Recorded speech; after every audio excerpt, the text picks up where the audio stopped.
जी, तो इस वीडियो को बेसिकली बनाने का मकसद ये है कि बहुत सारे स्टूडेंट्स की क्यूरीज आ रही थी कि हमारा जो है वो कैप क्लियर हो चुका हुआ है या हमारा कैप क्लियर नहीं हुआ। पेपर की सिलेक्शन को लेकर बहुत सारे स्टूडेंट्स जो हैं वो कंफ्यूज थे, साथ ही साथ वो ये सोच रहे थे कि अब 4 पेपर देने हैं, 5 पेपर देने हैं, या क्या डिसीजन लेना है, क्या डिसीजन नहीं लेना। तो लास्ट वीडियो में मैंने आपको डिस्कस किया था कि आप थोड़ा सा जो है वो इंतज़ार कीजिए, इंशाल्लाह आपकी तमाम क्यूरीज़ का आंसर दिया जाएगा। तो व्हाट्सअप इंडिविजुअल क्यूरीज़ के भी जो है वो आंसर दिए जा रहे हैं, लेकिन मैंने सोचा कि एक वीडियो बना दी जाए ताकि जो स्टूडेंट डीमोटिवेट है सबसे पहले इनको मोटिवेट कर लिया जाए। तो कुछ मोटिवेशन की एग्जांपल जो है वो आपके सामने जो है मैं अभी रखने जा रहा हूँ। सबसे पहली ये है कि एक स्टूडेंट जिसने यूट्यूब के ऊपर स्टडी कर कर जो अपना बीएमबीएस और लॉ जो है वो पास किया। तो इसका क्या मतलब है कि नो डाउट टीचर भी इंपॉर्टेंस रखते हैं, लेकिन आप एक बहुत अहम किरदार अदा करते हैं अपने आप को पास करने में। जब तक आपके अंदर खुद ये एबिलिटी पैदा नहीं होगी कि मैं ये चीज़ कर सकता हूँ, तब तक आप वो नहीं कर सकते हैं। आप डर जाते हैं, आपके माइंड सेट में ये होता है कि जी टॉप टीचर ही मुझे वो पेपर पास करवा सकता है। तो ऐसा नहीं है। बहुत सारे ऐसे स्टूडेंट हैं जिन्होंने बीएमबीएस और इको सेल्फ के ऊपर पास किया। मैंने ऐसी बहुत सारी एग्जांपल जो है वो ऑलरेडी देखी हुई भी है और आपको मैं दे भी चुका हुआ हूँ कि बीएमबीएस और इकोनॉमिक्स वो पेपर हैं जो बहुत सारे स्टूडेंट ने जो है सेल्फ के ऊपर पास किया हुआ है। लेकिन ये एक सामने आपके जो है स्टूडेंट्स की क्यूरी जो है वो आ भी चुकी है, जिसने जो है यूट्यूब से पढ़कर जो है अपना बी लॉ और बीएमबीएस भी पास किया। देखिए मैं आपको रिकमेंड नहीं कर रहा कि आप यूट्यूब से पढ़ें। फिजिकल क्लासें नो डाउट बेटर होती हैं, बेस्ट होती हैं, और रिकमेंड भी यही की जाती हैं कि आप फिजिकल क्लासें लें। लेकिन यहाँ पर आपको ये बताना चाह रहा हूँ कि आपके लिए ज़्यादा इंपॉर्टेंस क्या है कि जब तक आपके अंदर खुद पोटेंशियल नहीं होगा, उस चीज़ को क्लियर करने का पोटेंशियल नहीं होगा, तब तक आप नहीं कर सकते, उस चीज़ को लेकर अपने साथ नहीं चल सकते। आगे जाके हम जो है वो डिस्कशन भी करेंगे कि आप किन किन वजह से पेपर रहता है। लेकिन देखिए जब तक आप कंसिस्टेंसी के साथ चलते रहेंगे, बार बार अपने पेपर देंगे, जो है वो क्लियर करते जाएंगे। जैसे स्टूडेंट्स की जो एग्जांपल लें तो बी लॉ 42 पे रहा, बी लॉ 34 पे रहा, लेकिन नेक्स्ट अटेम्प्ट में नो डाउट उसने क्लियर कर लिया और उसके बाद जो है सो ऑन उसने जाके अपना कैप जो है वो आज जो है वो क्लियर कर लिया, उसका कैप जो है वो पास हो चुका हो। इसका मतलब क्या है कि आपको जो है मुसलसल कोशिश करते रहना चाहिए। एट द एंड जब आप कोशिश करते रहेंगे तो इंशाल्लाह जो है वो आपके पेपर निकलते हैं, और नो डाउट कि अल्लाह ताला जो है वो आपकी मेहनत का रिवॉर्ड जो है वो आपको हर हाल में देता है। इसके अलावा जो अब मैं आपसे एक मेन इंपॉर्टेंट जो यहाँ पे वीडियो बनाने के लिए जो मेन, अगर मैं आपसे कहूँ कि मोटिवेशन कहाँ से आप ले सकते हैं, तो इस पिक्चर से आप मोटिवेशन ले सकते हैं कि स्टूडेंट ने 7 अटेम्प्ट दी थी लॉ को पास करने के लिए, और फाइनली इस अटेम्प्ट के अंदर उसका लॉ पास हुआ है। उसने जो है हिम्मत नहीं हारी, वो पेपर देता गया और वो जो है अपने आप को देखता रहा कि आखिर कहाँ मेरे से गलती हुई थी, कहाँ मैंने जो है वो चीज़ों को सही लेके नहीं चलाऊंगा, कहाँ से जो है मुझसे गलती हुई। सबसे पहली बात यह कि जिन स्टूडेंट ने 3 पेपर दिए और तीनों क्लियर किए उनको कंग्रेचुलेशन। जिन स्टूडेंट्स का कैफ पास हो चुका है उनको कंग्रेचुलेशन। जिन स्टूडेंट ने जो है पेपर दिए थे उनके पेपर जो है वो पास नहीं हो चुके, नहीं हुए, तो वो जो है डिसहार्ड हो रहे होंगे इस टाइम। तो वो जो है दोबारा से कोशिश करें, ठीक है, दोबारा से अच्छे से प्रिपरेशन करें। और अगर आपके 3 पेपर आपने दिए थे और 3 के 3 आपके फेल हो चुके हैं, तो आप दोबारा से वही 3 पेपर दें। 4 या 5 की तरफ ना जाएं। 4 या 5 की तरफ जाना हमाकत है। बाद में एट द एंड आपने फिर वही करना है कि आपने लास्ट में जाके पेपर वाले दिन सोच रहा हूँ ना कि ये वाला पेपर मैं छोड़ देता हूँ और 3 पेपर मैं ले चुका होता हूँ, या आपने 4 पेपर देना है तो 2 पास करना है। देखिए अगर आप 6 महीने के अंदर 3 पेपर पास नहीं कर सके, तो अब नेक्स्ट आप जो है 4 मंथ्स के अंदर आप कैसे जो है वो 4 पेपर क्लियर कर सकते हैं। नो डाउट बहुत डिफिकल्ट टाइम है।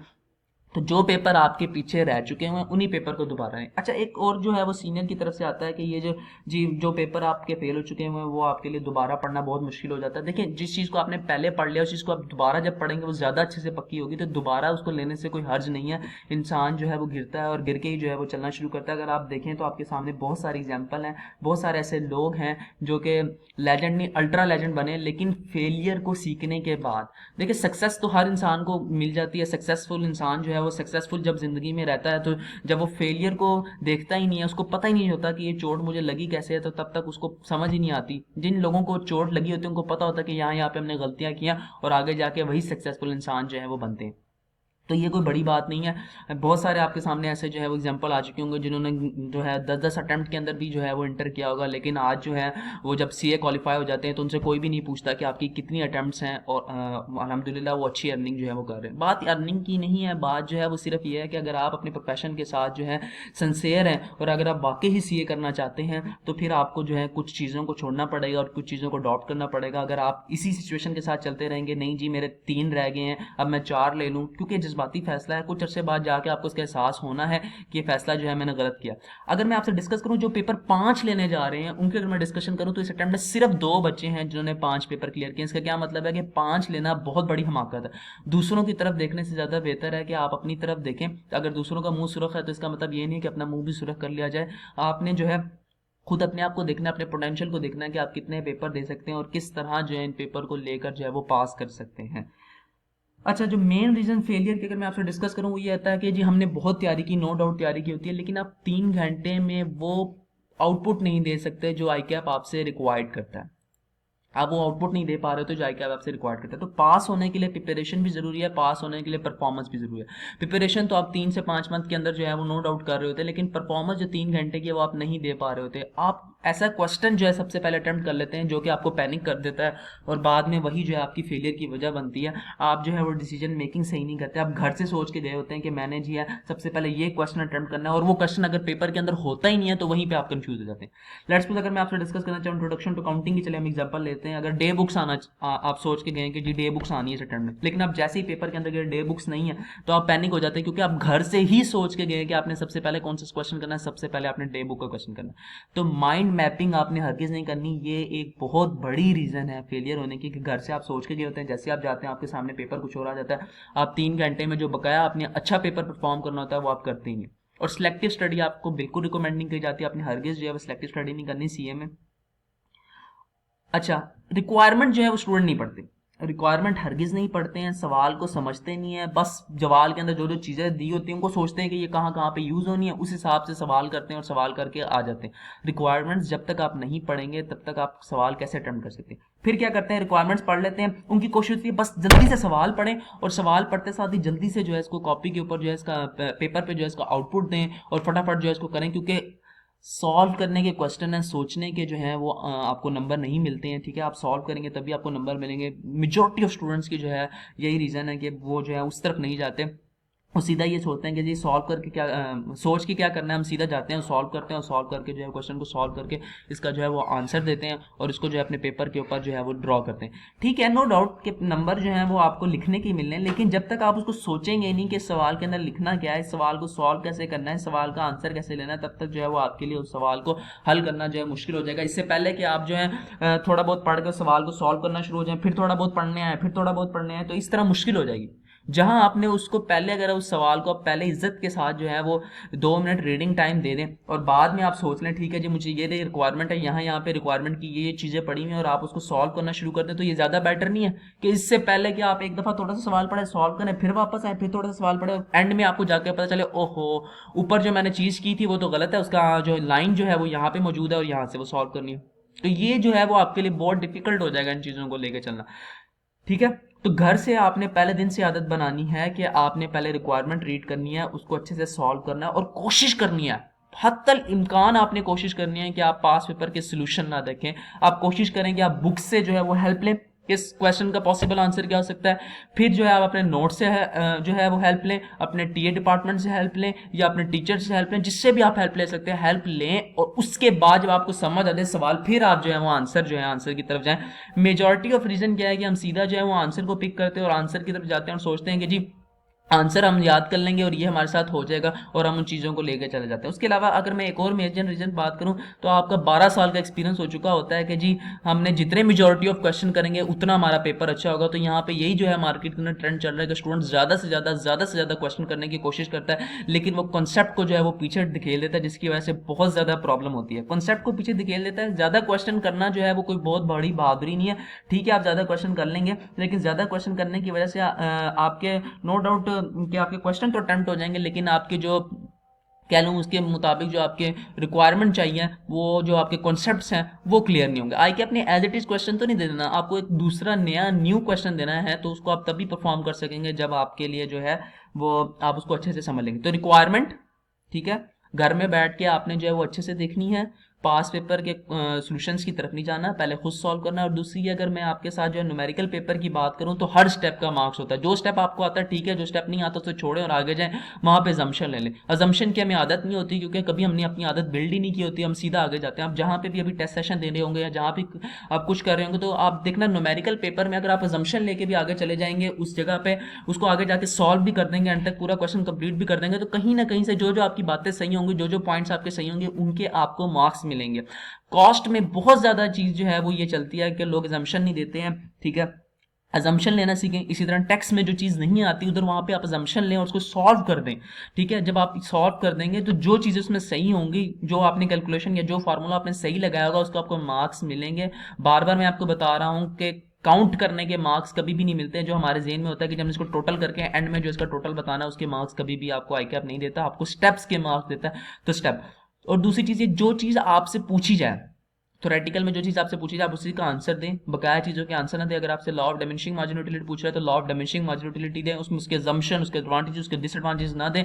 उसके नंबर को देखें, उसके मार्क्स को देखें, कितने मार्क्स का जो है उसने क्वेश्चन पूछा, उस हिसाब से उसे लिखें। जितनी देर उसको लिखने का जो है वो एक हक अदा होता है तब तक आपने उसको लिखना है, और एक्स्ट्रा चीज़ें आपने बिल्कुल नहीं लिखनी है। आप ये सोच रहे होंगे कि एक्स्ट्रा चीज़ें लिखूंगा तो आई क्या मुझे नंबर देगा, यहाँ पे हरगिज ऐसा नहीं है। To the point number, to the point जो है वो लिखने के नंबर दिए जाते हैं। अब थोड़ा सा पेपर सिलेक्शन की बात कर लेते हैं कि जी मैंने कौन कौन से पेपर सेलेक्ट करने हैं, कौन कौन से पेपर लेने हैं। तो सबसे पहले कि जिनके 3 पेपर रह चुके हैं वो वही 3 पेपर दें, नेक्स्ट कोई पेपर ना लें। जिन स्टूडेंट्स के 2 पेपर पास हो चुके हुए हैं, जिन स्टूडेंट्स के 2 पेपर पास हो चुके हुए हैं वो क्या करें, वो जो है अपना जो है एक पेपर जो उनका प्रीवियस है वो, और नेक्स्ट 2 पेपर लें। मतलब प्रीवियस पेपर आपने लाजमी लेने जितने आपके रह चुके हैं, लेकिन 3 से ज़्यादा आपने बिल्कुल पेपर नहीं देने हैं। ठीक है, क्योंकि अगर आप 6 महीने में 3 पेपरों की परफॉर्मेंस नहीं दे सके तो फिर आप 4 पेपरों की रिमेनिंग जो है वो आप 4 मंथ्स में कहाँ से परफॉर्मेंस दे सकते हैं। तो ये आपके लिए बहुत डिफिकल्ट हो जाएगा, बहुत मुश्किल हो जाएगा। फर्दर ये कि अगर आपका फिर भी दिल कर रहा है कि जी मैंने अब कौन कौन से पेपर देने हैं, किस तरह देने हैं, तो ठीक है आप जा सकते हैं। वो आपका पर्सनल जो है ओपिनियन है, आप जिस तरह मर्जी 4 पेपर दें, 5 पेपर दें। लेकिन मैंने जो है वो आपको बता दिया कि इस अटेम्प्ट में सिर्फ 2 ऐसे स्टूडेंट हैं जिन्होंने 5 पेपर दिए, और बहुत ही एक्स्ट्रा ऑर्डिनरी वो स्टूडेंट होंगे। उनका पढ़ने का क्राइटेरिया जो है बहुत मुख्तलिफ होगा। वो हमारी तरह नहीं होंगे कि जी 3-4 घंटे पढ़ लिया तो बस मोर देन इनफ है, वो हरगिज़ ऐसा नहीं होगा। उसके बाद ये है कि डेट शीट यहाँ पे आपको जो है वो शो हो रही है, जिसमें आपको पता चल जाएगा कि आपने पेपर सिलेक्शन किस तरह करनी है। और कोशिश करना कि पेपर सिलेक्शन आप इस तरह करें कि बीच में एटलीस्ट आपके पास छुट्टी आ रही हो, ताकि आप घर बैठ के इजीली जो है वो पेपर को तैयार कर सकें उस दौरान में। होप से ये वीडियो आपको पसंद है कि दोस्तों के साथ ज़्यादा से ज़्यादा शेयर कीजिए, ताकि किसी की हेल्प हो सके और किसी को जो है वो मोटिवेशन मिल सके। जो मैंने आपके साथ पहले भी जो है एग्जांपल शेयर किया कि एक स्टूडेंट ऐसा भी है जिसने लॉ जो है वो 7 अटेम्प्ट के बाद क्लियर किया, तो वो लगा रहा और उसने फाइनली जो अपना लॉ जो है वो इस अटेम्प्ट के अंदर क्लियर कर लिया। तो बात सिर्फ ये है कि अगर आप अपने अच्छे पोटेंशियल के साथ लगे रहेंगे, दोबारा से जो है, ठीक है नो डाउट कि बंदे ने 3 पेपर दिए होते हैं, फेल हो जाता है, 3 माह 6 माह पीछे हो जाता है, उसको ये दुख लग रहा होता है कि मेरे जो है क्लास फेलो आगे चलेंगे। तो आपने दूसरों को नहीं देखना, आपने खुद को देखना है। दोबारा से वो 3 पेपर दें, अच्छे से प्रिपरेशन करें, दोबारा से उनको तैयार करें, और ये सोचें कि मेरे में गलती थी। हम लोग क्या सोचते हैं कि आई कैप में गलती थी, आई कैप में हरगिज गलती नहीं है। वो जो आपसे पूछ रहा था वो देकर ही नहीं आते, जो उस पेपर का हक होता है वो हक अदा करके ही नहीं आते। ये बहुत, मैं आपको मेन बात बता रहा हूँ कि हम लोग जो है वो अगले 6 माह भी इसी बात में ज़ाया कर देते हैं कि मैं तो सही करके आया था, आई कैप ने सही नहीं किया। तो हरगिज़ ऐसा नहीं होता। आई कैप हमेशा जो है वो सही चेकिंग करता है। वहाँ पे जो लोग बैठे होते हैं वो पागल नहीं है कि आपका पेपर जो है वो गलत करते हैं। आपने उस पोटेंशियल का नहीं लिखा होता जिस पोटेंशियल का वो रिक्वायर्ड करते हैं। अभी आपको जब सोल्यूशन आ जाएंगे, आप सोल्यूशन पढ़ेंगे तो आपको पता चल जाएगा कि मैंने कहाँ कहाँ गलतियाँ की हैं, मुझसे रिक्वायर्ड क्या कर रहा था, मैंने दिया क्या है, मुझसे पूछ क्या रहा था, मैंने जवाब क्या देकर आया हूँ। तो ये मेजर ऑफ गलतीज हैं। ठीक है, बार बार मैं आपको इसी बात के ऊपर जो है वो एम्फेसाइज कर रहा हूँ कि आपने जो है अपने आप को जो है वो बिल्डअप करना है, लोगों की तरफ नहीं देखना, जो आपको डीमोटिवेट करें उनकी तरफ नहीं जाना। हमने ऐसे स्टूडेंट्स भी देखे हैं जिन्होंने 11 अटेम्प्ट के अंदर जो है वो सीए किया हुआ है, उसके बाद उन्होंने जो है कैफ किया हुआ है, उसके बाद आगे जाके उन्होंने जो है अपना क्वालिफाई करके, क्वालिफिकेशन के बाद जब आप सीए क्वालिफाइड हो जाते हैं फिर आपसे कोई नहीं पूछता कि आपकी कितनी अटेम्प्ट्स हुई हैं। ठीक है, तो ये चीज़ें बिल्कुल मैटर नहीं करती। बाकी ये है कि रिजल्ट जितना जिसकी अंदर अल्लाह ने लिखा हुआ उसने उतना जो है वो रिजल्ट खा के जाना है। लेकिन ये कि हम अपना पोटेंशियल दे सकते हैं, हम इसे कर सकते हैं।